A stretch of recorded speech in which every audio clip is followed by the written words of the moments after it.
salah satu yang membuka Mesir, jadi gubernur di sana, ya. Nah, dengan kepemimpinan dan kecerdasannya, beliau sendiri menyebut, lebih mudah bagiku untuk dekat kepada Allah kalau aku punya posisi di masyarakat, baik jadi pemimpin dan juga punya harta. Dan berhasil dibuktikan, sedekahnya memang banyak, kepemimpinannya memang baik. Ya. Kalau Abu Dzar memilihnya nggak suka kayak gitu, udah aku menjauh aja. Ya, tapi tadi ya, kudu siap dulu. Bagaimana tentang bicara harta, ya? Masya Allah. Tetap kita akan bahas, insya Allah, ya. Tapi saya pengen mulai dari data dulu, ya. Dirangkumkan dari kitab-kitab sejarah Islam. Bedanya kitab sejarah Islam sama sejarah kalau kayak di buku sejarah, ya. Kalau di kitab sejarah Islam tuh jelas Pak, bisa dipegang karena ada sanadnya. Penulisnya dengar dari siapa, dari siapa, dari siapa, sebagaimana hadis, ya kan? Kan Imam Bukhari nggak ketemu sama Nabi, betul? Tapi tahu dari mana Imam Bukhari bahwa Rasul pernah bersabda seperti itu. Itulah yang disebut rantai sanad, ya. Dalam ilmu mustalah hadis, misalkan Imam Bukhari mendengar dari gurunya Qutaibah bin Sa'id, misal Qutaibah bin Sa'id mendengar dari gurunya Imam Laits bin Sa'ad, Laits bin Sa'ad mendengar dari Imam Az-Zuhri, Imam Az-Zuhri mendengar dari Abu Hurairah, Abu Hurairah mendengar dari Rasulullah misalkan. Dan orang-orangnya itu bisa ditelusuri seperti apa, thiqah, terpercaya atau tidak. Bahkan ada buku database nama isi orang-orang perawi hadis, bagaimana profil meninggal, lahirnya, karya-karyanya, gurunya, seperti apa profil lengkap. Dari Imam Ibnu Hajar al-Asqalani misalkan, Taqribut Tahzib, ya. Wah itu lengkap. Jadi bisa ditelusuri, bisa dipertanggungjawabkan. Mari kita lihat ya, kita kalau mau jadi kaya ada sumber belajarnya. Sebagaimana misalkan, ibu kalau punya anak mau jadi pemain bola, belajarnya ke siapa? Ke Lionel Messi atau Chef Juna? Masuk akal kan? Karena kalau pengen jadi pemain bola, belajarnya ke pemain bola. Mau jadi koki, belajarnya ke hoki. Karena kemarin sempat viral di acara TV, saya lihat potongannya. Ya ada tokoh lah, tidak perlu kita sebut namanya. Berkata beliau kayak gini ke ustadz yang di acaranya. Tolong bujuk saya agar mau sholat. Nah, katanya begitu. Ya. Dan jawaban guru kami Masya Allah bagus di situ. Tapi pernah mendapat jawaban lain lebih sederhana. Beliau cuma jawab kayak gini. Bertanya kepada yang, nanya balik kepada yang tadi minta dibujuk sholat. Pak, Bapak bakal mati? Iya. Sukses pengen? Tentu. Mulia? Pengen. Di dunia aja atau dunia akhirat? Dunia akhirat. Bahagia pengen? Pengen. Pak, manusia yang paling sukses, paling mulia, dan paling jadi manfaat membahagiakan banyak orang, beliau sholat Pak. Nah, cukup. Maka kita mati bakal, sukses belum tentu, mulia juga belum. Tapi terus sejauh ini pengen bahagianya ngikutin cara siapa kalau nggak ngikutin cara Rasul? Makanya pantesan kalau ada orang yang sejauh ini hidup dengan udah punya ini itu masih belum bahagia. Mungkin karena cara bahagianya ngarang, nggak ngikutin contoh yang benar. Nah, karena itu pentingnya ya untuk kita beritibar. Jadi kita lihat, ini dirangkumkan kitab sejarah Islam banyak ya. Misalkan Imam Ibnu Katsir, Bidayah wa Nihayah, Imam Ibnu Jarir At-Tabari, tidak hanya punya tafsir At-Tabari tapi juga ada kitab tarikhnya, sejarahnya. Atau dari Imam Ibnu Asakir, Tarik Dimis Damaskus ya. Kita lihat dulu, 3 yang teratas biasanya yang disebut-sebut Utsman bin Affan ya. Yang kalau di sini saya catat untuk angka-angkanya ya. Saya ringkas dari kitab Bidayah wa Nihayahnya Imam Ibnu Katsir, kekayaan Utsman bin Affan radhiyallahu anhu saat wafat, bukan momen paling kayanya ya. Waktu wafat menyisakan uangnya, sisanya tinggal ada sisa kalau dirupiahkan 2.530 miliar. 2,5 T ya. Itu zaman belum ada internet banking ya Pak ya. Belum ada ATM dan segala macam ya. 2,5 triliun. Lalu ada Zubair bin Awam radhiyallahu anhu. Saat wafat menyisakan beliau 3.540-an miliar. 3,5 T ya. Kalau agak nggak kebayang 1 T itu 1.000 miliar ya. Nah 1 miliar itu 1.000 juta. Jadi Kalau 1 triliun 1 juta-juta, nah gimana tuh nyebutnya ya? Insya Allah. Ya. Dan meninggalkan 11 rumah di Madinah, 2 rumah di Basroh, 1 rumah di Kufah, 1 rumah di Mesir, dan sebidang tanah di barat lautnya Madinah. Asetnya, ya nanti kita bahas. Dan tentu kita tidak akan lengkap kalau tidak membahas Abdurrahman bin Auf. Abdurrahman, sisa uangnya ya dari kitab yang sama dirangkumkan 6 triliun 212 miliar. 6 triliun 212 miliar. Banyak Bu? Nah, Insya Allah ya. Kalau misalkan di Kolaka duit 500 juta bisa beli rumah gak Bu? Bisa ya. Berarti kalau 1 triliun itu bisa 1 miliar itu bisa kebeli 2.000 rumah. 1 miliar ya. Nah ini 6 triliun. 6 triliun ya. Berarti gak usah dihitung lah, banyak lah ya. Ayo kita lihat ya, kita uniknya mulainya dari mana ya. Karena memang sekali lagi, jadi kaya itu tadi kita udah tahu efek samping dan masuk akal ya. Misalkan hidup lurus, dekat sama Nabi, soleh, gak berani ngambil yang bukan haknya, jujur, amanah, tawadu, bisa dipercaya. Bapak kira-kira kalau pengen urusan duit, Pak, pengen urusan sama orang yang kayak gitu atau oleh orang yang gak amanah? Yang kayak gitu, ya. Maka jelas wajar orang tuh akhirnya nyari mereka gitu untuk urusan duit. Ya. Kita bahas sedikit kisah-kisahnya ya. Abdurrahman bin Auf kita tahu memang aslinya memang udah saudagar. Tapi ada momen beliau memulai kembali dari nol. Waktu pengen hijrah ke Madinah. Petinggi kafir Quraisy memberikan pilihan. Kamu boleh pergi, tapi cuman bawa baju yang nempel di badan. Gak boleh bawa apa-apa lagi. Ya. Tapi kalau kamu tetap di Makkah, kami akan angkat lebih tinggi derajatmu dibanding saudagar yang lain. Bahkan diarahkan agar apapun, kalau pengen ada muamalah ke Abdurrahman dulu, biar engkau makin tinggi, makin kaya. Ya. Maka kita tahu beliau tetap memilih untuk berangkat ke Madinah dengan hanya membawa baju yang nempel di badan. Tapi istrinya ditanya kayak gini Pak, istrinya Abdurrahman, kamu boleh ikut ke Madinah, tapi hanya dengan suamimu dan baju yang nempel di bajumu. Kalau kau memilih tetap tinggal di Mekah, semua harta suamimu diserahkan untukmu. Bu, pilih yang mana Bu? Ikut suami atau dapat harta suami?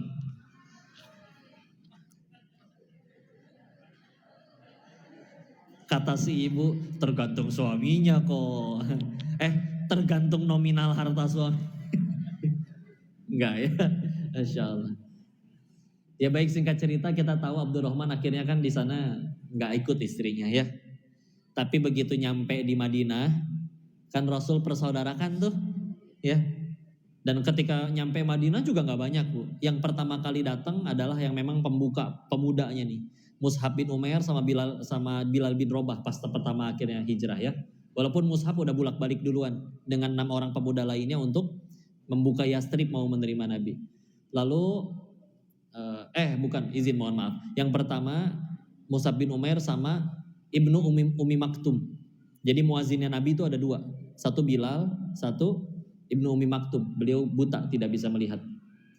Yang rombongan kedua datangnya Sa'ad bin Abi Waqqas sama Bilal bin Rabah. Rombongan yang ketiga datangnya Umar bin Khattab sama 20 orang lainnya. Yang baru terakhir Rasulullah didampingi sama Abu Bakar As-Siddiq ya. Nah, itu semua yang ada di situ dipersaudarakan satu-satu. Kalau Abdurrahman dipersaudarakannya dengan orang terkaya, muslim terkaya di Madinah. Namanya Sa'ad bin Robi, orang Ansor ya, orang Madinah. Ini ceritanya udah masyhur ya. Disuruh milih kan, setengah hartaku buatmu Abdurrahman, dan aku waktu itu beliau punya istri 2. Mana yang lebih engkau sukai akan aku talak, ceraikan, setelah masa indahnya aku yang nikahkan. Coba, baru disaudarain hari itu, berbaginya setengah. Ya. Apa jawaban Abdurrahman? Semoga Allah memberkahi keluargamu dan hartamu. Tolong tunjukkan saya di mana pasar. Masya Allah ya. Beliau mulai dengan jualan minyak samin dulu hari pertama. Ya. Dan beliau hanya butuh 3 bulan untuk menjadi orang terkaya kedua di Madinah. 3 bulan. Luar biasa ya beliau-beliau itu. Sehingga makanya ya, dari dulu saya belum belajar Islam, dulu suka tuh baca buku-bukunya Robert Kiyosaki tentang motivasi keuangan ya. Memang yang paling pertama dirapihin dulu tuh ini mindsetnya. Kalau dia otaknya dan mindsetnya memang otak orang kaya, dienolkan kembali, dilepas di mana mulai dari nol. Kalau memang orang kaya Pak asli Pak, bakal naik lagi. Tapi kalau memang ininya yang belum siap mindsetnya, mau dapat warisan segimana juga habis. Ya, makanya memang itunya kudu disiapin ya. Nah, beliau memang sudah punya ilmunya ya, makanya mau mulai dari manapun, ya jadi kaya lagi. Memang ujiannya kayak gitu ya.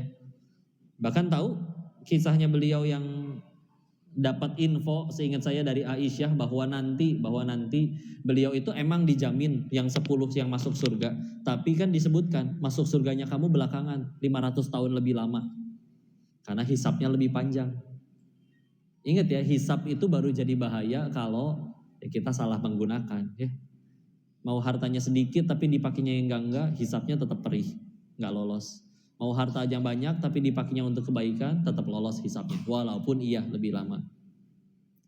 Dari riwayat yang menceritakan akhirnya beliau itu mendapati suatu negeri yang panen kurmanya busuk seantero negeri. Diborong semuanya dengan harga normal. Selesai. Beres dari situ, senang tuh alhamdulillah. Dapat uangnya udah diborong habis, ngeborong satu negeri, tapi nggak bisa dijual kembali, orang kurmanya busuk semua. Tapi beliau senang dengan jatuh miskin.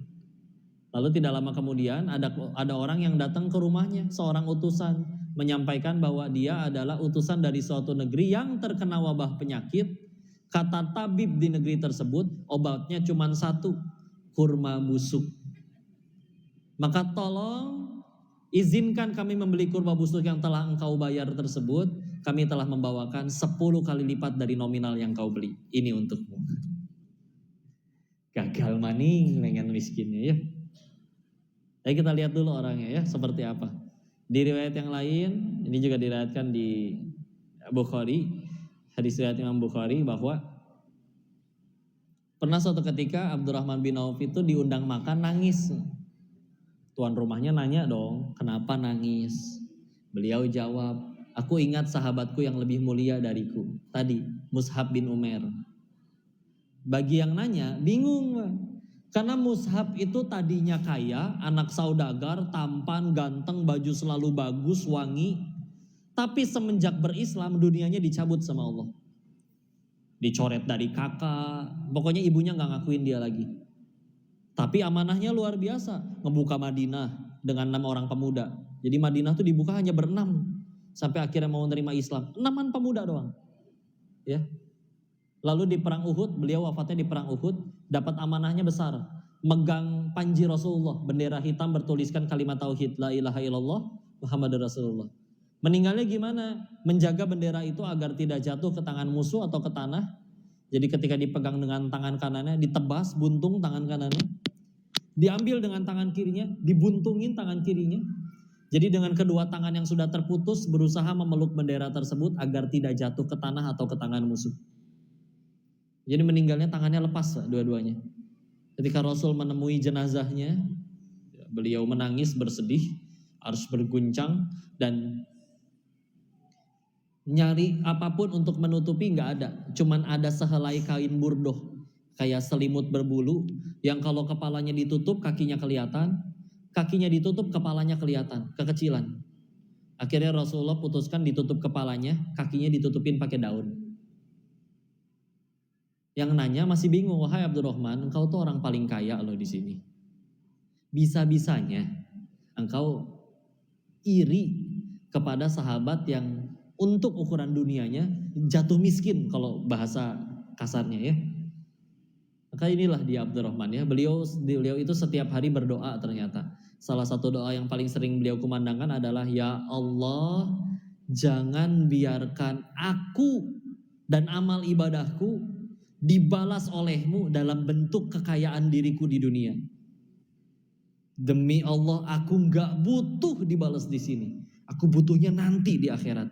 Beliau takut nanti meninggal pulang ke hadapan Allah, berharap surga dan ridhonya Allah, lalu Allahnya malah berkata, Abdurrahman, tidak ada balasan untukmu di sini karena sudah dibalas semua amal ibadahmu dalam bentuk kayaknya dirimu di dunia. Tidak ada tempat untukmu di sini. Takut, nggak mau.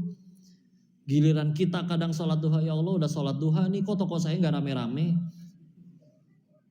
Beliau, ya Allah kalau bisa jangan di sini, nanti hamba nggak butuh di sini.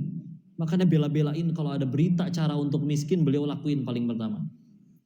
Tapi tadi gagal terus ya. Memang ujiannya harus jadi orang kaya. Tapi lihat ya, gitu cara pikirnya ya. Pantesan rezeki yang ngejar gitu. Ya. Itulah ya Abdurrahman ya. Seperti apa cara usahanya? Saya rangkumkan dari referensi-referensi yang ada. Salah satu yang disebutkan, beliau gak peduli marginnya kecil. Dalam artian untung kecil gak apa-apa. Tapi memang beliau banyak di kuantitas, ya. Jadi untung kecil nggak apa-apa, selagi untung, karena inilah ya orang yang sudah beriman itu memang tidak ngejar nominal, Pak, tapi berkah, ya kan? Karena kalau berkah sudah dicabut, bisa jadi nominal nggak berkurang, Pak. Kalau berkahnya yang dicabut, contoh para maling di negeri kita, banyak nggak uangnya? Banyak, tapi berkahnya dicabut, makanya kurang terus, harus ngambil lagi. Karena berkahnya yang dicabut. Naik mobil mewah, nangis melulu. Kita jalan kaki kehujanan, cengengesan aja, ketawa-ketawa, bahagia kan? Dan saya yakin ada perempuan, seorang istri di kota Kolaka ini, yang pulang hanya dibeliin semangkok bakso udah bahagia banget. Ada? Ada kan? Waktu saya tinggal di Thailand, pernah ngelihat istri minta cerai dari suaminya, karena tidak dibelikan mobil yang kelima. Demi Allah. Ya. Ya gitulah ya. Nominal gak ada, Pak. Nominal gak berkurang, tapi yang hilang berkahnya. Ya. Tapi kalau sudah bicara berkah, silakan. Sedikit juga gak habis-habis. Ya, cukup pasti ya. Itu dia. Beliau lebih kejar, yang lebih ngejar yang penting mau untung sekecil apapun, selagi untung. Karena lebih diharap berkahnya. Jadi margin kecil nggak apa-apa, yang penting kuantitas. Kalau beliau. 2, beliau hanya mengizinkan tunai. Oh, beliau nggak ngizinin ngutang. Cara Abdurrahman nih, ya. Pokoknya beliau nggak ngizinin ngutang. Semuanya cash, ya. Kok gimana kalau ada orang butuh? Oh, jangan tanya sedekahnya Abdurrahman, Pak. Ya. Sepertiga kota Madinah pernah disedekahi oleh Abdurrahman. Sepertiga lainnya pernah ngutang ke Abdurrahman. Sepertiga sisa lainnya hutangnya pernah dibayarin oleh Abdurrahman. Tuh, satu kota pernah ngerasain duitnya Abdurrahman. Tapi kalau judulnya bisnis. Jangan datang, wah barang banyak tuh, boleh gak saya ambil dulu? Gak bisa bro, lu mau apa? Kalau bisnis, yuk kita ngobrol. Kalau memang pengen minta, nih saya kasih. Tapi tolong yang jelas, bisnis, minta sedekah. Kan kadang kita ngegampangin kan, dia mah kaya, keambil 10.000 juga gak akan nagih kali. Gak bisa, utang tuh urusannya berat di hadapan Allah nanti setelah meninggal ya. Jadi kalau mau bicara sedekah, minta gak mampu silakan ngobrol. Tapi bisnis ya. Itu beliau benar-benar memisahkan itu ya. Ini kalau Abdurrahman. Prinsip beliau yang ketiga, integritas lebih penting daripada uang. Nah, integritas ya. Sebagaimana ya, ini juga anaknya Imam Asy-Syafi'i, ada yang berdagang jualan kain, sudah dibayar, beliau manggil lagi perempuan yang beli tadi. Ya. Mohon maaf, tolong bawa kembali kainnya. Kenapa? Sudah saya bayar, kurangkah uangnya? Enggak. Saya baru ingat di kain tersebut ada cacatnya. Loh, di mana? Saya tadi sudah coba buka-buka loh, nggak ketemu. Dikasih, ditunjukkan, nih ada bolongnya. Oh, bagi saya nggak masalah bolong kayak gini. Saya tetap pengen beli. Boleh, baik kalau begitu. Tapi tolong izinkan saya mengembalikan setengahnya. Karena barangnya cacat, saya nggak mau nerima dengan harga utuh. Nah, itu kayak gitu. Coba Pak, ada pedagang kayak gitu kan. Besok balik lagi nggak ke dia? Nyari Pak, pasti ya. Karena kan di zamannya itu kan, ya pasar kan di Madinah tuh dulu udah banyak ya. Ada pasarnya orang Yahudi, pasar Ka'ab bin Ashraf ya. Nah itu ya kadang dicampur ya, kurma yang segar sama kurma yang ini di bawahnya. Susunya dicampur dengan air ya. Kalau orang Islam kan kayak gitu bilang, ini misalkan jualan ayam, ini ayam berapa? Eh, tapi ayam saya ini nggak fresh loh, yang kemarin. Kalau pengen beli nggak apa-apa, tapi harganya saya kurangi ya. Jelas kayak gitu. Karena benar-benar nggak mau ngecewain, ya. Kan seperti itu, ya. Integritas lebih penting. Lalu tadi ya bekerja untuk keberkahan. Dan beliau, nah ini rumus yang juga penting, hanya menjual yang berkualitas. Jadi semadinah itu tahu Pak, kalau pengen nyari barang tertentu dan kita pengen cari yang kualitasnya paling bagus, carinya Abdurrahman. Nah gitu. Ya kan ya, kita juga mungkin kalau misalkan kita pengen beli apa misalkan, handphone lah ya. Oh kalau kamu pengen kamera yang paling bagus, misalkan brand tertentu, betul? Ya. Kalau misal, ya apapun dalam urusan kain, beras, pokoknya beliau selalu punya barang yang paling bagus. Sehingga akhirnya kalau untuk urusan yang paling bagus, itu larinya ke Abdurrahman. Itu kalau Abdurrahman bin Auf, ya sebagian dari prinsip-prinsipnya, ya. Dan tadilah yang paling utamanya memang yang paling dikejar adalah keberkahan. Selanjutnya kita pindah sahabat. Sekarang Zubair bin Awam. Zubair bin Awam itu unik, ya. Beliau meninggal itu kan di perang Jamal ya. Di zamannya Ali bin Abi Thalib radhiyallahu anhu. Udah berpesan kepada anaknya. Ini di Sahih Bukhari. Abdullah bahwa nanti beliau udah feeling bahwa beliau akan wafat gitu ya, punya firasat. Maka ketika Zubair bin Awam wafat itu sebetulnya beliau ninggalin utang. Loh, katanya salah satu sahabat yang paling kaya, kok ninggalin utang? Iya, beliau ninggalin utang dan cukup banyak. Di sini tidak dikutipkan, saya juga belum mencatat kitabnya di rumah. Seingat saya sekitar 220.000 dirham atau sekitaran itu ya. Tapi beliau tadi itu punya 11 rumah di Madinah, 2 rumah di Basrah, 1 rumah di Kufah, 1 di Mesir dan ada sebidang tanah 6 km dari Madinah, barat laut Madinah. Dan beliau ngutangnya bukan ngutang yang nggak penting gitu. Karena beliau di zamannya beliau hidup itu dijadikan kalau zaman sekarang mah tempat nitip uang. Ya ada orang nyebutnya bank ya. Jadi karena beliau amanah terpercaya jadi nitipnya ke beliau. Tapi setiap kali ada yang nitip, beliau bilang tolong akadnya jangan nitip, jangan wadiah, ya. Tapi minta akadnya adalah hutang. Loh, kenapa? Karena kalau titipan, yang dititipi nggak boleh make, betul ya? Kita nih gade aja. Gade kan juga boleh dalam Islam ya. Tapi kalau digade terus ternyata kita pakai, ternyata itu nggak boleh Pak. Ya. Nah ini kalau misalkan dititipi kan beliau nggak boleh pakai uangnya. Nitip 100.000 balik masih 100.000 dan 100.000-nya nggak boleh dipakai. Tapi kalau akadnya hutang boleh dipakai kan? Pak saya boleh pinjam uang 1 juta. Setelah Bapak pinjemin boleh saya pakai untuk apapun nggak uangnya? Modal jualan kayak apapun. Yang penting saya balikinnya tetap 1 juta kan?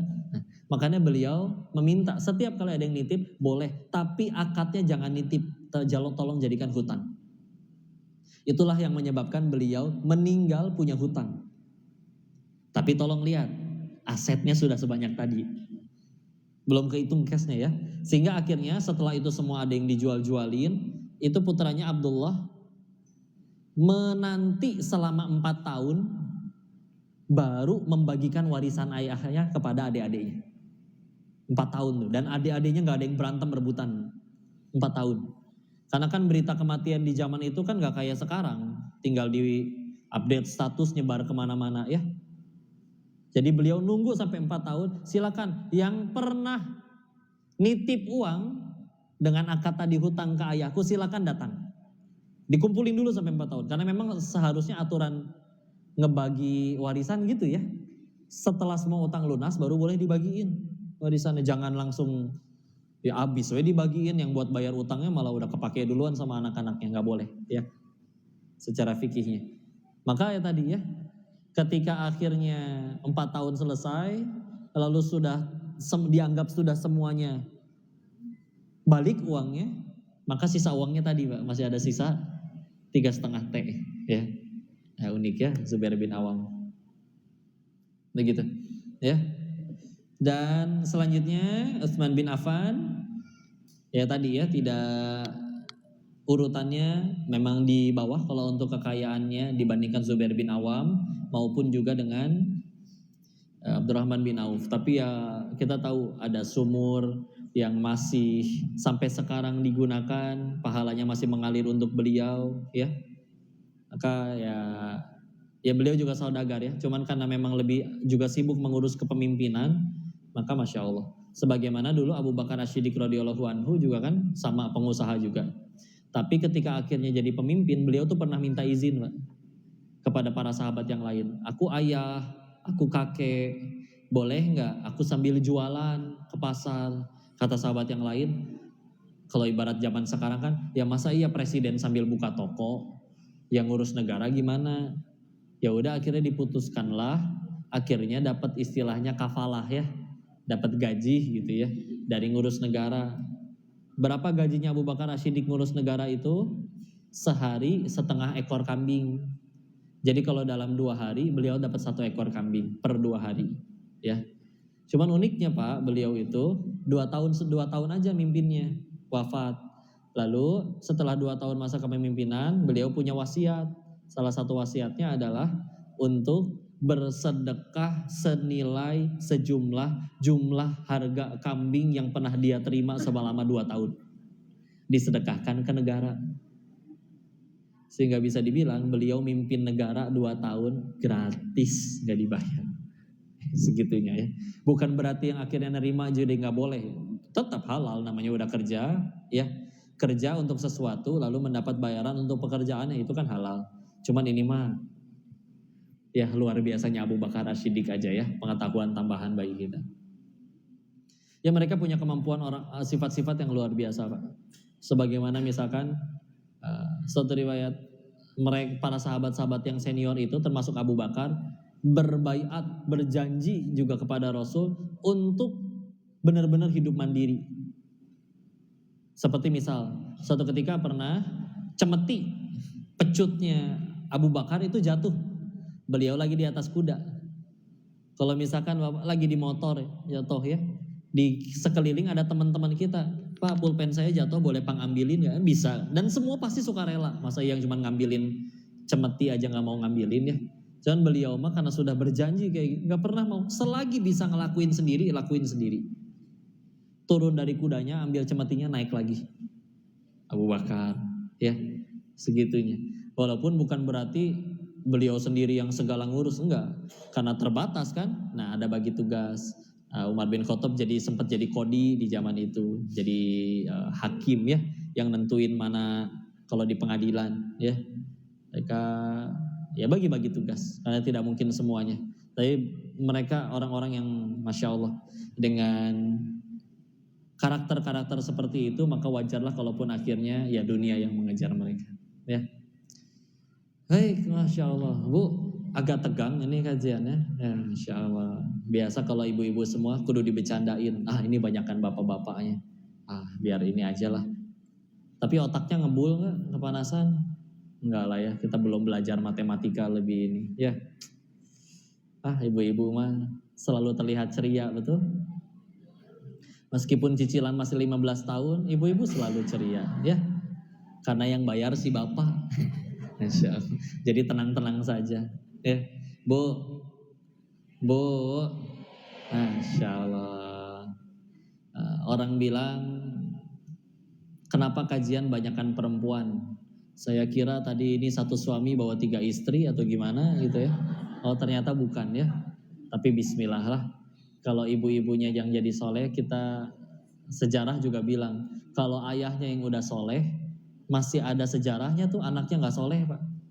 Nabi Nuh alaihissalam misalkan, anaknya Kan'an ikut kena air yang diceritakan di surat Hud ya.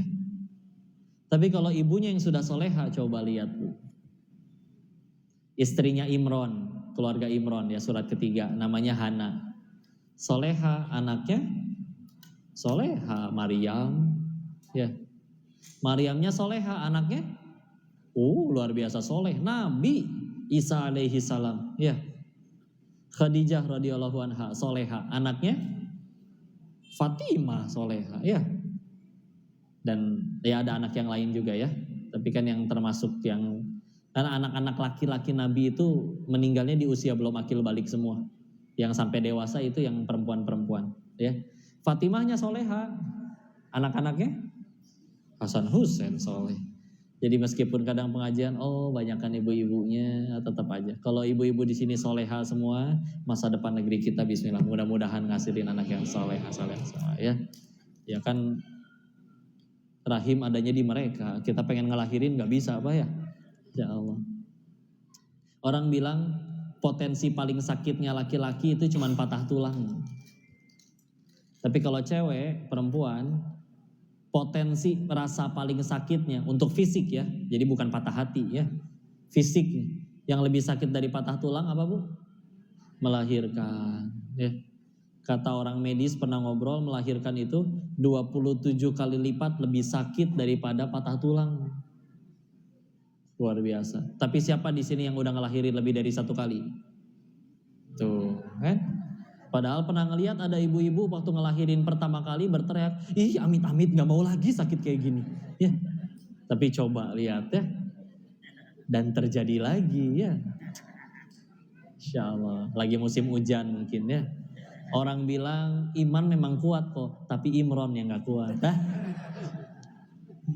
Dasar ya. Insya Allah. Tapi bismillah ya, luar biasa. Saking kuatnya mereka, kalau saya perhatikan semua film azab Indosiar pemeran utamanya adalah wanita ya, saking kuat. Udah penutup, saya mah pengen ini aja renungan ya, jadi kuis, tapi nggak perlu dijawab. Gara-gara tadi saya keinget nyebut film azab. Bicara tentang film Pak, Bu, ternyata di Jepang itu kita tahu banyak film porno ya Pak ya. Tapi alasannya satu, karena di sana banyak yang nggak mau nikah juga nggak pada mau punya anak, jadi banyak film kayak gitu. Kalau di Korea banyaknya drama romantis ya. Kenapa? Karena di sana perceraian tinggi, jadi nikah tuh dibikin indah banget gitu. Ya. Kalau di Indonesia Pak, Bu, kenapa ya banyaknya film azab? Tawa si Ade ya. Mungkin karena ngakunya bertuhan tapi tidak takut Tuhan ya. Maka bismillah lah, kita berniaga ngapain semuanya harus jadi amal soleh, jadi ibadah. Futur pasti akan datang. Yuk, lagi malas baca Quran, paksain baca Quran. Malas ke majelis ilmu, paksain ke majelis ilmu. Malas sholat, paksain sholat. Kenapa? Karena lebih baik memaksakan diri ke surga daripada sukarela ke neraka. Udah, paksain ya. Terima kasih, mudah-mudahan ada manfaat yang bisa diambil. Dan saya kembalikan dulu ke Ustadz MC untuk apa nih Bu? Jadi tanya jawab atau foto-foto? Gak boleh dua-duanya Bu. Tanya jawab aja ya, gak ada foto habis ini ya. Silakan, saya tafadhol. Alhamdulillah luar biasa yang disampaikan oleh Ustaz pada sore hari ini. Namun sampai sini mungkin ada kawan dari Ustaz ada yang ingin bertanya seputar apa yang disampaikan oleh Ustaz, silakan. Ya, kesempatan. Ayo, silakan.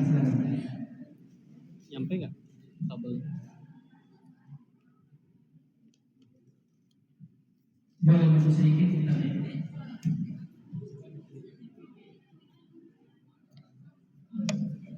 Nggak nyampe Bu, di WA aja. Silakan maju sedikit. Ya. Kalimantan tanggal 16 ke Palangkaraya, Banjarmasin, Banjarbaru. Waalaikumsalam warahmatullahi wabarakatuh.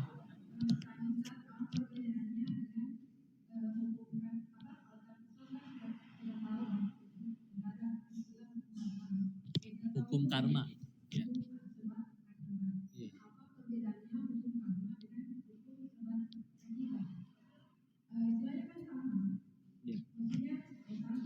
Ya.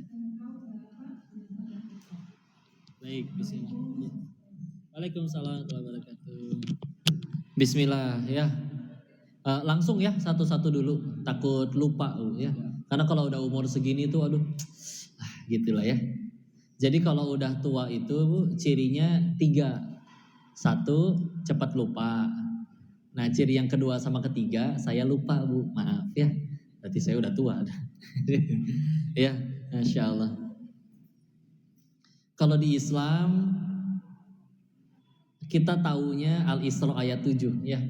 In ahsantum li anfusikum wa in asatum falaha. Jadi kalau kamu berbuat baik, kebaikannya untuk kamu juga. Kalau kamu berbuat buruk, yang rugi juga kamu. Ya. Terus atau misalkan Quran surat 99 Az-Zalzalah ayat 7 dan 8-nya, faman ya'mal mithqala dzarratin khairan yarah wa man ya'mal mithqala dzarratin syarran yarah. Bahwa kebaikan sekecil biji zarah pun ada balasannya nanti. Begitu juga sebaliknya. Ya. Kok terkesan sama? Apa tapi bedanya? Ada orang takut sama karma karena takut. Jadi dia berbuat baiknya karena pengen aku juga dapat kebaikan. Dia nggak berani berbuat buruknya, takut aku dapat keburukan. Kalau di dalam Islam yang udah benar-benar benar, dia berbuat baiknya bukan supaya dibaikin orang, tapi agar dicintai oleh yang maha baik. Sehingga balasan kebaikan yang akan dia terima tadi efek samping. Ya. Sehingga nanti akan bedanya. Lihat gerak, kenapa orang-orang yang luar biasa di dalam Islam, Nabi, para sahabat, siapapun itu, ya, mereka pahala banyak, dosa terampuni, kalau ada pun cuma sedikit. Ujian lebih parah dari kita, dijahatin, difitnah, iya, tapi tetap berbuat baik. Sedangkan kan kadang kan kita ada orang yang hidupnya, kalau kamu baik ke saya pasti baik ke kamu. Tapi kalau kamunya juga jahat, ngapain saya baik ke kamu, gitu ya. Tapi kalau mereka, mau kamu jahat, mau buruk, gak peduli, saya tetap baik. Tapi kan kamu dijahatin, ya kan saya berbuat baiknya bukan supaya kamu suka, biar Allah suka. Jadi balasan, iya ada balasan. Berbuat baik yang dapat kebaikannya adalah yang berbuat baik, ya kan? Satu dunia sedekah, Allah gak dapat komisi. Yang dapat kebaikan siapa? Yang berbuat baik. Satu dunia maksiat, Allah rugi gak? Enggak, yang rugi siapa? Yang berbuat maksiat. Maka seolah seperti karma, tapi bedanya tadi ya kita berbuat baiknya bukan karena ya tadi pengen dibaikin orang lain juga atau takut dijahatin orang lain juga, tapi sesederhana karena mana yang Allah suka ya, itu bedanya. Wallahu a'lam bishawab. Cukup, ada lagi?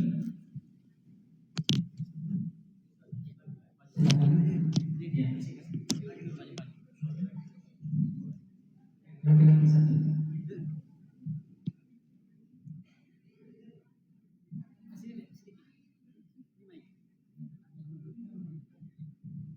Silakan Anda Nurul Sakina.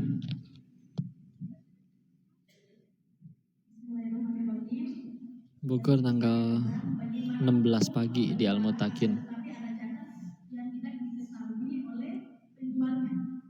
Gimana? Bagaimana hukum?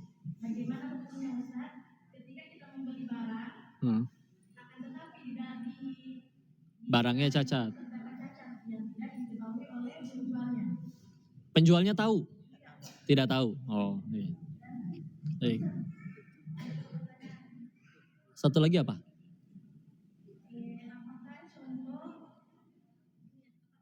contoh jual beli yang sah akan tetapi terlarang? Contoh jual beli yang sah tapi terlarang. Oke, baik, bismillah. Baik, bismillah. Ya. Waalaikumsalam warahmatullahi wabarakatuh. Jadi pedagang ngejual, barangnya udah dibeli, tapi dia nggak tahu bahwa ternyata barangnya cacat. Ya karena kalau ketidaktahuan ya. Kalau ketidaktahuan kan berarti jadinya bukan unsur kesengajaan. Dan ketika tidak ada unsur kesengajaan, makanya nanti si pembeli berhak untuk menyampaikan, saya ternyata dapat barangnya yang cacat. Harga itu kan seharusnya untuk harga barang yang bagus. Dan kapan baru jadi dosanya? Kalau dia malah gak terima, udah kebeli, suruh siapa gak ngecek. Ya. Tapi kalau misalkan dia tahu, oh begitu, dan udah sama-sama percaya. Kalau misalkan ternyata ngebohong kok, kan suka ada yang gitu ya. Ternyata kalau sudah dibeli, sudah lewat dari toko, gak boleh ditukar. Karena bisa jadi nanti ternyata lubangnya dibikin sendiri atau disobekin sendiri. Ya kan kalau di zaman itu mah Masya Allah mereka saling husnuzonnya. Ya, kalau sekarang ya dengan kondisi masyarakat bermacam-macam, ya akhirnya ada yang menerapkan peraturan seperti itu. Tapi makanya dilihat tadi mau dari sudut pandang mana dulu. Kalau memang ketidaksengajaan, ketidaktahuan, apalagi setelah tahu dan ditegur oleh pembelinya dia memperbaiki ketidaktahuannya, maka ya setahu saya sih aman-aman dan baik-baik saja. Dan si pembeli punya hak untuk menukar kalau memang ada kecacatan. Ya, jadi ya disitulah ya muamalah dalam Islam itu kan kalau di dalam kaidahnya kan jelas ya, semua ibadah itu haram sampai ada perintahnya. Makanya kalau ibadah tuh perlu ada dalilnya, ada perintahnya. Sehingga misalkan kamu sholat apa? Sholat baju baru. Maksudnya apa? Ya karena punya baju baru, jadi aku pengen sholat. Ya Nabi nggak pernah kayak gitu, ya nggak bisa ngada-ngada, ya. Yang udah yang ada aja gitu. Nah kalau untuk muamalah semuanya boleh sampai ada larangannya. Jadi fleksibel kan? Kecuali sudah ada larangannya, riba dan yang lain-lain. Nah ini tadi gimana baru jadi dosa? Tergantung nanti kondisinya seperti apa. Ya, Allahu a'lam bishawab. Terus tadi yang kedua, bagaimana yang sah tapi ternyata terlarang atau jadi dosa? Ya, tanyaannya bikin saya mikir dulu ini ya, Insya Allah. Sah, kadang sahnya juga sah menurut siapa dulu ya? Sah menurut manusia atau sah menurut syariat? Ya, makanya nanti kalau di dalam Islam ketika sudah bicaranya adalah halal, bahkan nanti ditambahkan lagi ada lagi yang toyib. Kalau memang sudah halal kan standarnya sederhana, tidak sudah sesuai dengan syariat maka dia halal. Nah tapi ada yang berpendapat kalau sudah halal itu ternyata belum tentu toyib juga. Nah kalau sudah toyib itu ada unsur maslahat lain yang lebih banyak. Nah kalau misalkan dia sudah benar-benar sesuai seluruhnya dengan syariat, sudah benar-benar sesuai, maka itu menjadi sah. Maka saya juga jadi bingung terlarangnya belah mana lagi. Kecuali kalau maksudnya sah menurut peraturan, entah di negaranya, entah di pasar itunya, punya peraturan tersendiri, tapi bertentangan dengan syariat, maka bisa jadi itu ada jual beli yang sah, tapi ternyata terlarang menurut syariat. Ya, makanya disitulah pentingnya kita tahu syariat itu perlu dipelajari. Supaya apa? Jadi tahu mana yang boleh, mana yang tidak. Mana yang halal, mana yang haram. Meskipun setiap kali kita belajar tentang hal itu, guru kami selalu mengingatkan. Waktu itu guru saya nasihatin kayak gini ya. Ingat bahwa di atas fikih selalu ada yang namanya takwa. Fikih hanya bicara halal, haram, boleh, tidak ya. Tapi kalau takwa bicaranya bukan halal haram, tapi bicaranya mana yang Allah lebih suka. Sehingga misalkan yang mana yang lebih selamat, yang bicaranya kacamata takwa. Misal, apa hukumnya baca komik? Kalau komiknya bukan komik yang aneh-aneh, cuman kayak Doraemon ya gitu-gitu, ya mungkin mubah hukumnya. Tapi akan selalu ada orang yang melihat gak cuman pakai kacamata fikih, tapi pakai kacamata takwa. Gimana kalau pakai kacamata takwa? Yang saya tahu baca Quran sama baca komik, Allah lebih suka mana? Baca Quran. Ya udah dia lebih pilih baca Quran. Meskipun ternyata baca komik nggak dosa. Nah itu lebih menyelamatkan. Makanya nanti ketika kita bermuamalah, ya penting ini halal atau haram, terlarang atau tidak. Tapi yang lebih di atas itu semua, yuk ini muamalah ini, jual beli ini Allah suka atau tidak? Ya. Kalau udah itu yang jadi patokan jauh lebih menyelamatkan. Ya. Mungkin itu dulu jawaban yang bisa diberikan ya. Wallahu a'lam bishawab. Mudah-mudahan bisa menjawab pertanyaannya.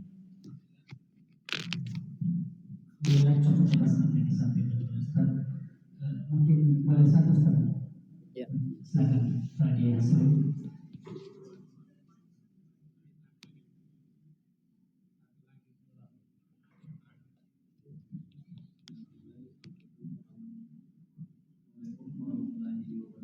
Waalaikumsalam warahmatullahi wabarakatuh.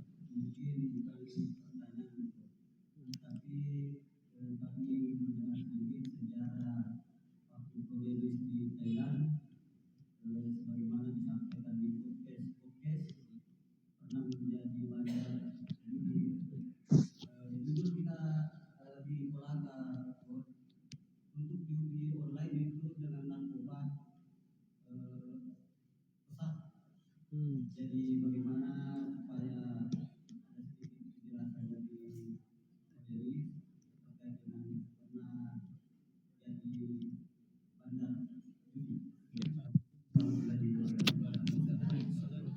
Waalaikumsalam warahmatullahi wabarakatuh. Ya, ada episode dalam hidup saya yang saya sesali, yaitu berbisnis di Thailand dan bisnisnya haram.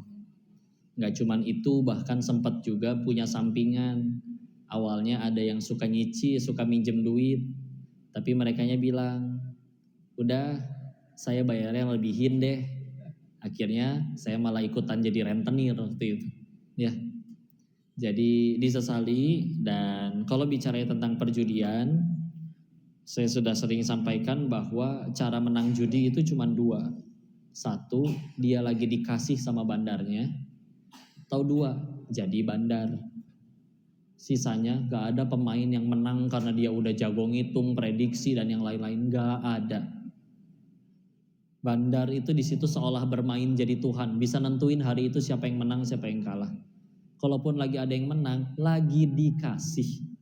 Ya, jangankan, makanya ini juga jadi ajakan ya. Jangankan judi yang bisa diatur. Bapak, Ibu kalau pernah lihat ada mesin capit boneka, tahu nggak? Masukin koin nanti bisa nyapit boneka tuh keluar. Ada di sini di Kolaka. Ya. Itu kalau Bapak nyobain beli mesinnya, nanti ditanya sama teknisinya. Ini mau di putaran keberapa, Bu? Apa maksudnya? Iya, kalau Ibu milih di putaran ke-10, nanti di putaran ke-10 nyapitnya dia keras, jadi bonekanya nggak akan jatuh. Kuat. Ya. Oh gitu? Ya iya, kalau setiap capitan kuat, ya Ibu tekor lah. Misalkan satu koin 10.000, harga bonekanya 80.000. Berarti kan minimal harus 8 orang kalah dulu baru balik modal, betul? Ya kayak gitu aja diakalin, apalagi judi. Kami dulu menyebut orang-orang yang jadi sebagai pemain judi, salah satu istilah yang kami sebut, mereka itu adalah sapi perah. Ya terus aja setor duit ya dengan sukarela. Diiming-imingi ada peluang menang, padahal itu cuma dikasih. Dari 10 yang main, 8 kalah, 2 menang. Salah satu sifat buruknya manusia, mereka suka kepedean. Saya pasti si 2 orang beruntung tersebut. Kata siapa? Ya. Jadi itulah ya. Jadi kok itu ada yang menang? Ketika ada yang menang, bandar gak rugi. Karena ada pemain lain yang kalah. Jadi ya gitulah. Tapi kesimpulannya, yuk ternyata meskipun secara matematis gak mungkin kalah, tapi yuk lihat ya, kalau udah bentrok berhubungan dengan aturan Allah, bisa mentok juga. Macam-macam kadang Allah, sampai detik ini juga masih ada kok bandar judi yang tetap kaya. Dulu saya berhenti juga masih tidak dalam keadaan bangkrut. Tapi ya di sana yang masih pada kaya-kaya, ada yang anaknya mati overdosis narkoba, ada yang dianya udah kena HIV AIDS, ada yang istrinya selingkuh punya berondong, ya. Ada yang anak-anaknya di penjara, nggak ada yang jelas ya. Jadi ya cara Allah ngujinya ngambilnya bebas aja. Seperti itu. Jangankan judi lah. Di kalangan orang Tionghoa sendiri kadang ada yang usaha sarang walet, tau nggak? Sarang walet dijualin. Itu aja mereka percaya mitos loh. Itu kan yang diambil jadi sarangnya kan sebetulnya rumahnya ya. Tempat si burung itu naruh telurnya, anak-anaknya. Dan kalau diambil kan tempatnya nggak ada. Jadi anak-anaknya pasti mati. Makanya biasanya yang punya sarang walet, katanya mitosnya, anak-anaknya kadang-kadang ada yang kayak gitu. Ada yang autis, ada yang gimana, ada yang wallahu alam ya. Kita mah percayanya itu mah takdir dari Allah. Ya, bukan gara-gara apa-apanya. Atau kadang mereka percayanya karma. Ini apa-apa lagi jelas-jelas judi. Ya. Makanya kembali, kemenangan terbesar dari seorang penjudi adalah ketika dia sanggup untuk berhenti. Bukan ketika menang banyak dan lain-lain, enggak. Kok berhenti tapi dalam kondisi kalah? Demi Allah itu pertolongan. Lumayan, sakit hatinya gugurin dosa. Daripada menang terus sampai meninggal. Repot dibalasnya semua di akhirat. Ya. Dan justru gara-gara berhenti, gara-gara kalah kan jadi bisa berhenti, coba menang terus. Mana kepikiran berhenti. Ya, kadang kalau ada yang bertanya, kok gimana cara untuk berhenti judi? Tinggal berhenti, jangan depo. Jangan main, selesai. Emangnya kalau kita nggak depo, bandarnya datang ke Kolaka nodongin senjata, taruhan nggak kamu? Enggak kan? Enggak akan didatengin. Paling cuma di WA, ayo bos lagi ada promo nih main lagi, udah gitu doang. Kalau kita kacangin, kita blok juga mereka nggak bisa apa-apa. Berarti kan kita kalahnya sama hawa nafsu sendiri kan? pengen main lagi, dan memang biasanya nggak ada yang uangnya tuh uang hidup dan mati dipertaruhkan. Contoh, uang tinggal 500 ribunya, kalau dihabisin saya bakal mati kelaparan, terus dia malah taruhan, oh nggak akan ada yang kayak gitu. Biasanya berarti kayak gimana? Bulanan, dia punya gaji bulanan, besok udah gajian lagi. Sekarang uang gaji bulan lalu masih ada sisa. Contoh 500 ribu. Mainin siapa tahu bisa jadi 20 juta. Kalau kalah gimana? Dia udah berdalih, emang pengen dihabisin, besok kan udah gajian lagi. Gitu pola pikirnya. Tapi kalau dikasih menang, misalkan dari 500 ribu jadi 20 juta, itu yang rusak. Dan biasanya setengahnya juga habis jadi barang atau dibikin foya-foya. Tapi barang yang biasa dibeli foya-foya hasil menang judi biasanya gampang dijual lagi karena ngerasa dapatnya gampang. Ya. Bulan depan ternyata dia sisa gajinya masih ada sisa lagi 500 ribu. Kemarin bulan lalu pernah menang 20 juta. Kenapa tidak? Main lagi. Ketika udah main 500, dia punya pikiran. Tinggal taruhan 1 juta, 1 kali menang 500 saya balik. Berikut keuntungannya. Taruhan 1 juta. Kalau udah kalah 1 juta, gimana mikirnya? Tinggal taruhan 2 kali lipat. Modal 1 juta saya balik plus keuntungannya. Masuk 2 juta. Kalau 2 jutanya kalah, tinggal taruhan 4 juta. 2 jutanya nanti balik, terus keuntungannya. Kalau 4 jutanya kalah, otaknya mulai ngebul biasanya. Aduh, saya ngumpulin 4 juta aja nabung nih 3 bulan. Mendingan tetap nabung 3 bulan atau maksain nyari 8 juta dan ini bisa kembali dalam 1 hari. Temannya lewat bawa motor. Bro, pinjem dong motor. Pengen ke warteg beli makanan. Ternyata digade sama dia. Dapat 8 juta. Nyemplung. Pikirannya kan buntu. Hanya dengan 1 kali kemenangan, motor teman balik, modal saya balik. Selesai kan? Kalau 8 jutanya kalah, makin ngebul itu kepala. Karena pilihannya nabung selama setahun atau maksain duit nyari dapat duit 16 juta dan dengan 16 juta sekali menang selesai taruhan. Pergi ke rumah orang tuanya lagi di toilet, masuk ke kamar ibunya, diambil surat tanahnya, udah.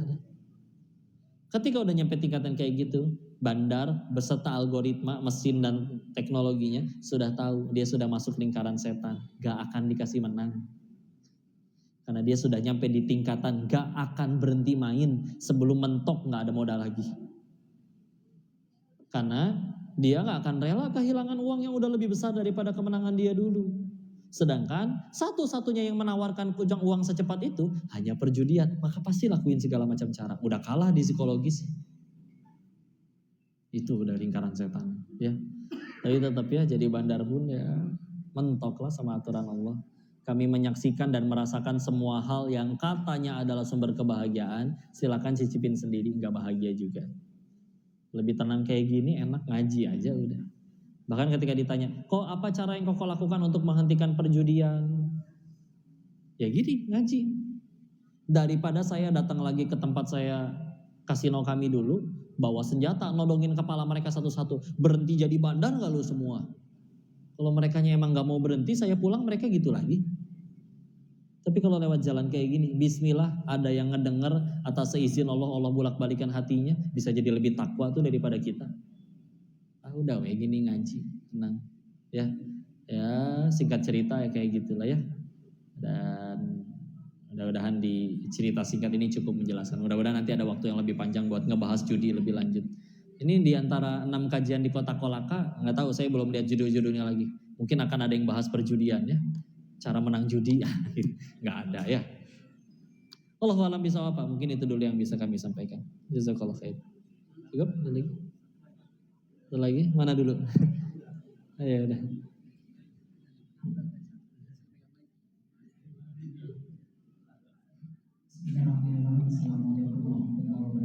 Waalaikumsalam warahmatullahi wabarakatuh.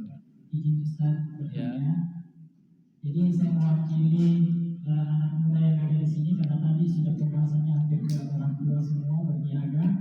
Jadi pertanyaan saya Ustaz, karena Ustaz mendapatkan sosok perempuan, kurikulum perempuan, sosok istri Ustaz mendapatkan Ustaz, tips cara mendapatkan pasangan yang sangat-sangat ideal oleh Islam.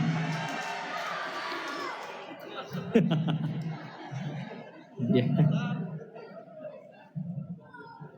Masya Allah. Ini jomblo juga. Masya Allah. Jomblo apa duda? Jomblo. Masya Allah. Masya Allah. Antum udah bikin CV belum? CV ta'aruf. Nanti bikin titipin ya. Siapa tahu nanti ada jodohnya ya.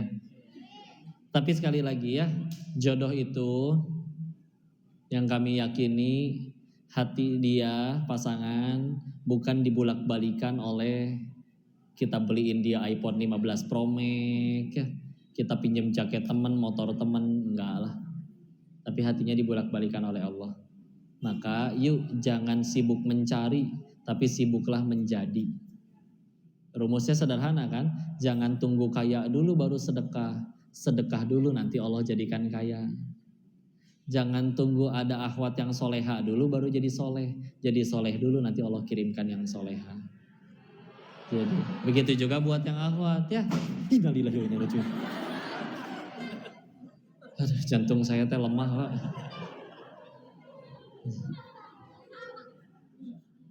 Insyaallah ya. Jadi kalau misalkan ya gitu ya. Jadi kalau misalkan ditanya apa rumusnya ya sudahlah, layakkan diri aja di hadapan Allah, baru nanti Allah kirimkan yang terbaik. Nanti kita buat kajiannya untuk para pemuda ya, biar bahas itu lebih banyak. Wallahu a'lam bishawab.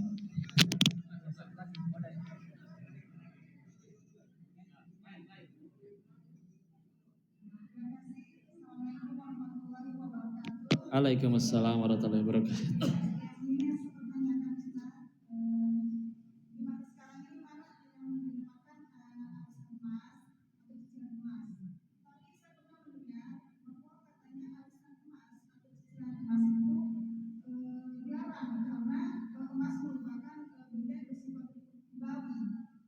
Oh gitu.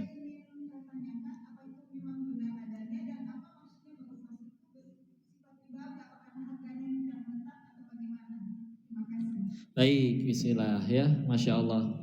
Ditanyakan terkait arisan emas. Jujur saya belum tahu sistemnya Bu. Itu sistem arisannya kayak gimana. Karena arisan yang saya tahu itu biasanya misalkan 10 orang masing-masing 1 juta. Lalu tiap bulan dikocok satu kali, semua kebagian menang 10 juta, 10 juta, 10 juta, 10 juta selama setiap bulan. Ya, saya cuma taunya sistem yang itu. Kalau yang emas, saya belum tahu itu sistemnya gimana. Jadi hadiahnya bukan duit gitu atau malah jadi emas. Karena saya belum tahu hukumnya, saya izin tidak berani menjawab ya. Jadi saya tidak tahu. Tapi kalau sistem arisan yang normal yang biasa ya, kayak tadi ya, yuk 10 orang yuk kita 1 juta 1 juta, nanti setiap sebulan sekali dikocok. Nanti yang menang ya kebagian dari semuanya 10 juta. Jadi kan sebetulnya uangnya sama aja. Keluarnya 10 juta selama 10 bulan. Kalau dapat pun dalam di bulan itu dapatnya 10 juta. Jadi seri. Apa hukumnya? Yang saya ketahui hukumnya boleh. Kalau arisan yang seperti itu. Tapi ada guru kami yang mengingatkan. Karena kalau dia menang paling pertama, dia kan baru keluar duit 1 juta. Lalu dapat duit 10 juta tuh. Dikocok keluar. Maka dia berhutang selama 9 bulan ke depan. Nah, hati-hati karena kita nggak tahu masih hidup nggak 9 bulan ke depan. Karena kan meninggal bawa utang kita kan tahu kan hukumannya ya. Apalagi kalau ternyata anak-anaknya nggak bisa ngelunasin, nggak mau ngelunasin, atau nggak tahu bahwa ternyata orang tuanya punya hutang. Ya, sehingga ada guru-guru kami yang menyarankan, meskipun hukumnya boleh, silakan kalau mau ikut, tapi ingat hati-hati. Karena itu kalau kita menang pertama membuat kita jadi berhutang. Makanya kalaupun ada yang ikut terpaksa karena untuk ya, solider katanya ikut sama teman. Kalau dia ada yang udah ngerti itu biasanya saya milih menang paling terakhir ya biar nggak punya hutang. Oh itu jadi kayak jatuhnya kayak nabung ya. Ditabung sejuta ketika akhirnya semua udah menang tinggal dia ambil sisa tabungannya ya. Jadi boleh hukumnya. Kalau yang arisan tadi, kalau yang arisan emas karena saya belum tahu, saya tidak berani jawab. Tapi kalau misalkan yang tadi hukumnya boleh. Tapi kalau saya pribadi tidak melakukan karena takut menang duluan terus mati jadi ninggalin utang. Meskipun ya tinggal kasih wasiat sih. Anak-anakku atau istriku, aku punya utang nih, menang arisan, tolong dibayar ya, lunasin. Ya tapi ya kalau bisa untuk tidak berhutang sih saya memilih untuk tidak berhutang. Walaupun sekali lagi hukumnya mubah, boleh. Wallahu a'lam bishawab. Mudah-mudahan bisa menjawab pertanyaannya. Ya, yang ingin saya tanyakan yang erat kaitannya dengan perniagaan. Yang tadi sedikit disinggung masalah cicilan, masih ada cicilan 15 tahun. Terkait dengan itu, saya ingin kaitkan dengan masalah ribanya. Apakah cicilan termasuk riba atau termasuk juga mengambil kredit di bank? Apakah itu masuk kategori riba? kredit di bank ya, banknya konvensional. Ya, sama aja kalau mencicil kendaraan di dealer. Leasing ya. Nah, baik. Bismillah. Yang saya ketahui setelah juga tentu bertanya kepada guru-guru, baik di pesantren saya nyantrennya dulu di Darut Tauhid, lulus dari situ ngambil jurusan hadis di Ma'had Khadimus Sunnah, dan setiap kali ditanya memang cicilan yang ada bunganya, baik bentuknya kendaraan, rumah, modal usaha, selagi ada bunganya, maka iya termasuk riba dan berarti diharamkan. Gimana kalau sudah kepalang kena? Bismillah, sambil terus meningkatkan takwa kepada Allah dan dengan niat taubat nasuha. Saya banyak juga mendengar yang akhirnya Allah lunaskan. Allah Maha Kaya, tenang. Allah punya kuasa untuk memanjangkan umur seseorang sampai lunas sampai akhirnya ini. Maka ya udah bismillah. Tapi memang secara hukum yang saya ketahui, kalau misalkan jelas ada bunganya, apalagi juga ketidakjelasan itu aslinya barang punya siapa, makanya akhirnya kan bisa jadi ada ya tadi ribanya. Kecuali misalkan Bapak punya tanah, saya pengen nyicil, harganya misalkan 100 juta. Ya kalau dicicil, terus akhirnya saya sanggupnya berapa? Ya sudah tanpa bunga, tetap benar-benar 100 juta, ya sudah itu masih boleh. Walaupun juga masih ada yang, tapi nanti beda ya antara bunga sama ada yang membedakan. Jual cash harganya segini, jual dicicil harganya nanti beda. Tapi itu beda dengan kalau misalkan sistem bunga yang pakai berapa persennya, ya. Maka ya tetap yang saya ketahui kalau misalkan ada bunganya, riba tidak boleh dan tentu kita harus hindari, ya. Tinggal mudah-mudahan, alhamdulillah kalau kami pribadi kemarin punya cita-cita pengen punya tempat tinggal, ketemu sama Agnia yang mengizinkan untuk di bulan itu silakan ada berapa aja, maka bayarnya segitu, alhamdulillah. Terus alhamdulillah sudah lunas juga sehingga akhirnya tanpa bunga dan selesai. Tapi sekali lagi ya, itu kan jadi ribanya juga ditambah lagi ada sistem ketidakjelasan. Kayak misalkan contoh, beli kendaraan, si penyedia uang ngasih uangnya ke kita, kitanya beli sendiri. Jadi sebetulnya itu mobilnya punya siapa, ininya ke siapa, kita beli mobilnya ke dealer tapi nyicilnya ke leasing. Nah itu kan ini, kita beli mobilnya ke toko mobil karena mobilnya punya toko mobil, tapi kita bayarnya ke leasing. Nah itu kan juga ada ketidakjelasan. Ini siapa? Ini ada tiga orang dalam satu akad kayak gini, ya. Sedangkan jual beli kan jelas, ya. Walaupun juga ada kalau misalkan bank-bank syariah mereka dengan cara kayak gini, Bapak mau nyicil mobil nih atau motor, maka si bank beli ke toko motornya, lunas cash. Maka berarti urusannya tinggal si pembeli sama si tadi bank syariah. Sehingga udah nggak ada urusan toko motor karena udah beli putus, udah di cashin sama si bank syariah. Nah nanti antara si pembeli dengan bank syariah, saya nggak sanggup kalau cash, sanggupnya per bulan. Ya udah, nih harganya segini dijual. Ternyata modal motornya 10 juta, saya pengen jualnya 12 juta dengan cara dibayar sebulan 1 juta selama 12 bulan. Nah kalau kayak gitu masih boleh, karena udah jelas tuh hubungannya. Ya, kalau yang pertama kalau kayak leasing gitu kan ada ketidakjelasan yang saya ketahui. Ketika kita beli mobilnya ke toko mobil, tapi bayarnya malah ke leasing, gitu. Dan itu sih leasingnya juga belum ngebeli mobilnya, Jadi mobilnya tuh aslinya masih punya si toko mobil, tapi kita bayarnya nggak ke toko mobil, nah gitu kan pusing kan? Ya udahlah gitu jadinya.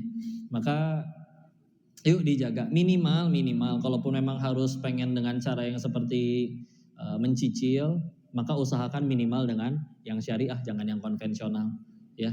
Baik itu BPRS ada yang syariah, koperasi juga sudah ada yang syariah, atau kadang ada juga lembaga teman-teman yang berusaha membebaskan dari riba, mereka berani untuk bayarin utangnya secara total, nanti tinggal kita sanggupnya sebulan cicil berapa. Itu juga ada teman-teman yang bergerak di komunitas dakwahnya seperti itu. Tapi sebisa mungkin yuk tadi karena dengan akhirnya kita nurut sama syariah, itu juga yang menjaga keberkahan. Karena kalau misalkan berkahnya yang sudah hilang tadi kan masalahnya. Ya, wallahu a'lam bishawab, mudah-mudahan bisa menjawab pertanyaannya. Alhamdulillah, luar biasa apa yang disampaikan oleh Ustaz, begitu tanya jawab dari jemaah. Sepertinya masih banyak yang ingin bertanya, dan waktu juga yang membatasi kita, Ustaz. Dan insya Allah sebentar malam di Masjid Baitul dan insya Allah tanggal 13 hari Rabu salat asar di Islamic Center dalam acara Masya Allah, kalau ada bahas fikih ya banyak ya. Wah, kayaknya harus dibuat sesi sendiri ya. Ini udah mau ditutup, jadi kayaknya kalau nggak bisa jawabin satu persatu, mudah-mudahan nanti bisa dijawab pada konsul aja, atau mungkin nanti dibuatin videonya ya.